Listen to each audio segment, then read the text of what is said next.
So I'm Karen Logan, I'm Senior Curator of History with National Museums NI. So I've been here 13 years now and working in different roles within that time within history, but my background is in geography and I did a PhD in geography, so coming from very different background and experience before here, but I think having that employment history and having worked in other places and other sectors actually kind of adds something in terms of just getting different experience and picking up different things along the way. But then it was 2011 I started here on a digitisation project, and that introduced me to the collections and to the curators and just understanding the richness of that. And that was kind of something that just sparked in me that this is what I want to do. And I think that's half the challenge of knowing what you want to do, and then it's how do I transfer into this world. So yeah, doing a diploma in cultural heritage and working, I had a vocational qualification with William, working at that time on maritime and industry collections. So that was sort of an introduction, and then worked on the modern history exhibition, which is 10 years old next month. So that was a huge project because it goes from 1500 to 1968. So that was my education in history very quickly.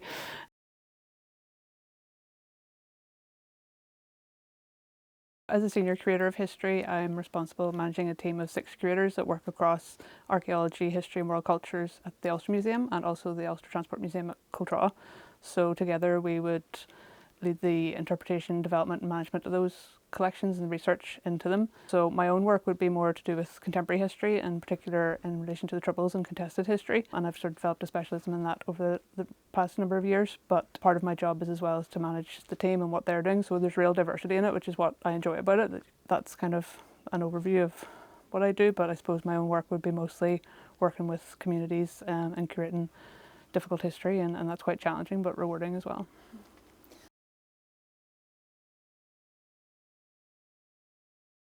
I think it's really important in terms of providing a space for people to work through some of the legacies of the past and to learn more about our history. There's a real range in the extent to which people were affected by the Troubles here and the extent to which they're ready or not to deal with that. So we're kind of always conscious of that in terms of our audience and the difference between local and international audiences.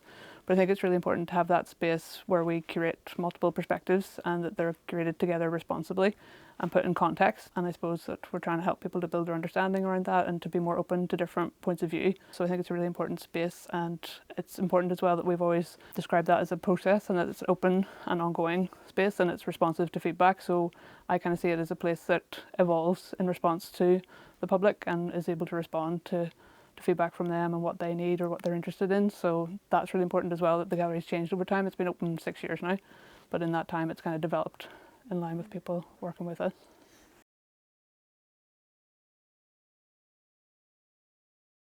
I hope they learn something more about the complexity of it. Like, everybody comes in with their own background and beliefs and perspectives, but I hope that through spending time in the exhibition that they would learn more about different points of view and different experiences. And I suppose the overall aim for me is to build understanding. We also want to encourage dialogue and among people themselves and visitors, but also between them and us, and we would have events and different workshops and conversations in the space as well, and that's really important that we use it as a platform for that. But I suppose if I had to say like one aim of the exhibition, it would be to build understanding, and yeah, that people understand when they come out that was a bit more complex than maybe they thought when they went in.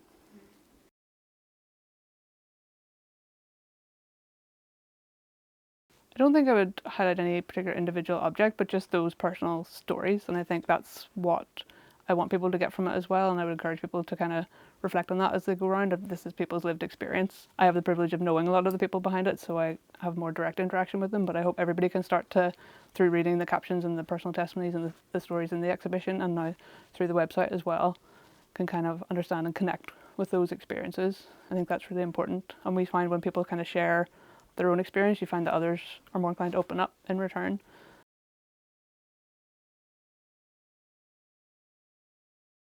Yes, I think the main challenges at the start were how we were going to design it and structure it and what we were going to bring into it. And then it became a challenge of kind of things like the language and the terms you use, because that can be contested as well, whether you say somebody was killed or murdered or conflict or terrorism or all these kinds of issues in terms of terminology. But we were fortunate to have a group of academic advisors for Troubles and Beyond, and a number of community partners, and some that we would call critical friends, that would review text for us. So like the Wave Trauma Centre would have reviewed text as well, and as well as the academic partners. So that was really important in terms of being consistent with how we use the language and having those conversations and then agreeing a way forward, because some people would even take issue with using the word troubles, for example. So even the fact that we were calling it Troubles and Beyond. So all those things had to kind of be worked through. And then it was, were there any objects that you wouldn't show? Is there anything too emotive or controversial? And if you are going to include it, how you present that and the interpretation. So there were lots of those kind of conversations about difficult objects, about diverse voices, about bringing these really opposing points of view into the same space and how you do that responsibly, and helping people to understand that their object or contribution might be right next to something from a very different perspective, but that they were part of that bigger exhibition and the value in that. So there was a lot of those kind of processes to work through. That took time. The exhibition was probably about 2 years in development of just having those conversations and having those open calls for people to come forward with objects and stories and inviting them to do that.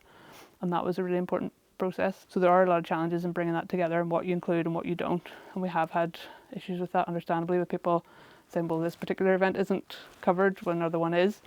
And we've always said from the start the intention wasn't to cover every event that took place. We couldn't do that. We don't have the space or the collections to do that. But for that reason, we put the Cane database in so that people can look up, if you're interested in a specific event, you can find the information on it. But that's been a challenge as well in terms of what's included and what's not. So it's managing those kind of conversations. And now that the gallery's in place, the challenge is when we're updating it, that what you then take out to make space for what's coming in.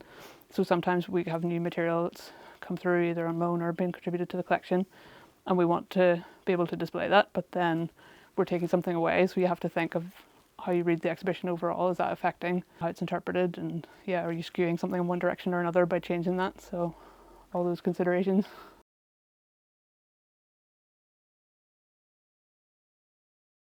I think by having the exhibition now as a platform, and certainly the process we worked through, because it was born out of the Collecting the Troubles and Beyond project, which is all about widening the scope of the collection, supported by greater academic and community engagement.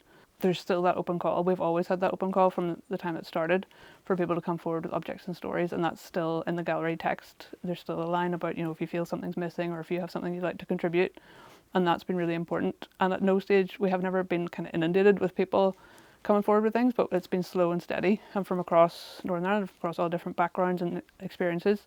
People maybe just lift the phone or speak to one of the visitor guides in the space and say, oh, I have something like this, or would you be interested in that? So that's been really important, and we're really fortunate with some of the things that have come forward that really help us to tell powerful experiences and stories. So that process is still continuing. We still get people approaching us, and we're still collecting and developing the collection, and now that's kind of the challenge, that it's outgrown the space. There's so much more besides now. But yeah, it's always been about widening the scope of the collection and making sure the collection enables us to represent more diverse, inclusive account of our past. So that's another priority for us as well, is trying to weave other stories through it.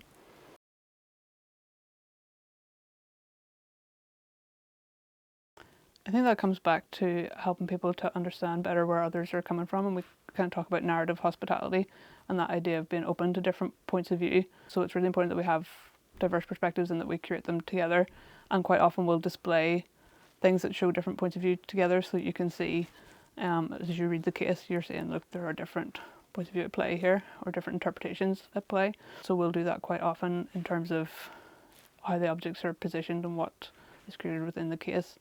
And I think it's about encouraging those kind of conversations and encouraging people to be more open and more understanding of each other.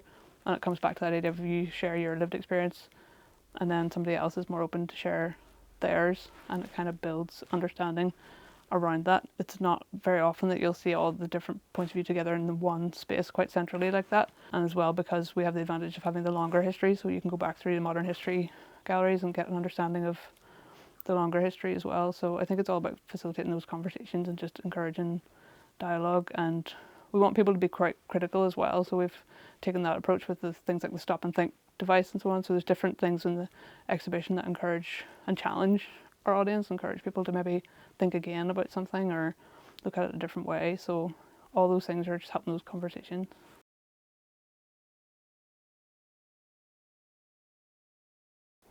I think because so much has been collected and developed since Troubles and Beyond opened, and we are really confined by the physical space in the gallery, so it has, to me, it's really outgrown that space, and we would ideally like to have more space available for it in the exhibition. But when we have the digital platform, that's where we can bring in all the other content and the more up-to-date material that we've collected more recently, and the interviews that we've been doing with people and all those kinds of activities that go on alongside that, that we can start to bring that together in one place and signpost people to it is really important. So I think this is a good time and a good opportunity, because I think particularly the 2000s section, there's just not enough space to cover how much has happened since then.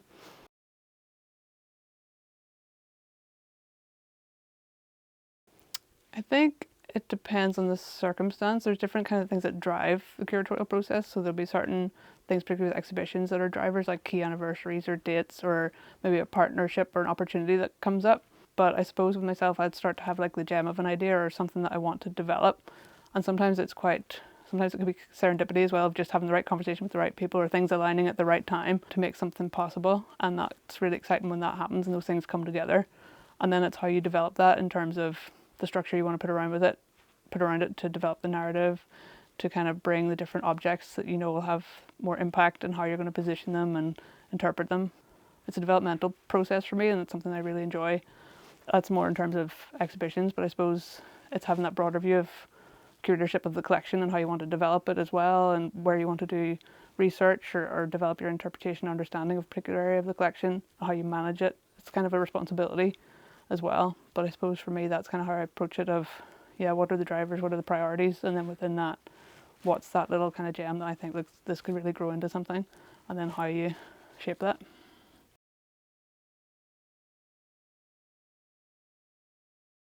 I think it's interesting to see how it is changing within the sector. I think there's much more emphasis on social history and that kind of social responsibility, which is really interesting.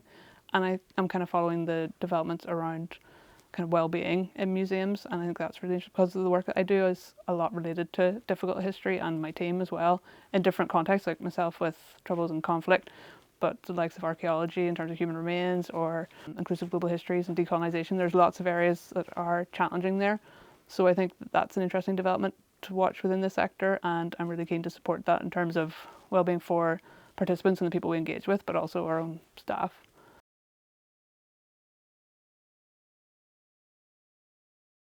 Gosh. My niche. Obviously I've worked a lot on legacy of the past, but I also like that I'm interested in the well-being side of it. I'm interested in the psychology side of it. So one of the projects I did recently was with Denise McGowan, who's a coach and positive psychology practitioner, and that was really interesting for me, about identity development. And I kind of got into that in terms of where your story comes from and the agency you have as the author of your own story, because I think that can be applied across the board, and if you start to unlock that for people. So that was really interesting, the research that we did together and the work we did with the group, where they had one-to-one coaching with Denise, and to understand where their story comes from and how they want to present that within the display that we ultimately did in the gallery. So I would like to do more on that, and would like to write that up as a publication, because I think there's something really interesting there about those worlds and how they intersect. So yeah, probably the psychology side of it is interesting me at the minute, but it kind of changes over time. Sometimes I get more into the photographic collections and really want to do more with that. And yeah, because I have so many collections that I'm kind of responsible for, my team are, there's different areas that I kind of get interested in at different times across my career. But yeah, I have published on photographic collections before, and on curating conflict, obviously, and now my next publication will probably be something along the lines of well-being or identity development.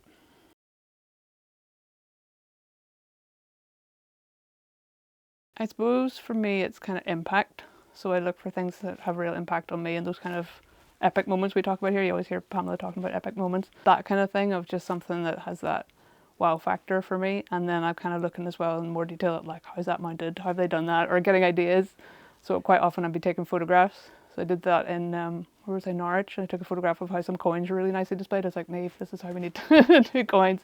Things like that, where I get ideas or see something and go, that's been really well done, or that's, I kind of like, I'm drawn to visual impact of how something's maybe juxtaposed or presented in a certain way that's really powerful.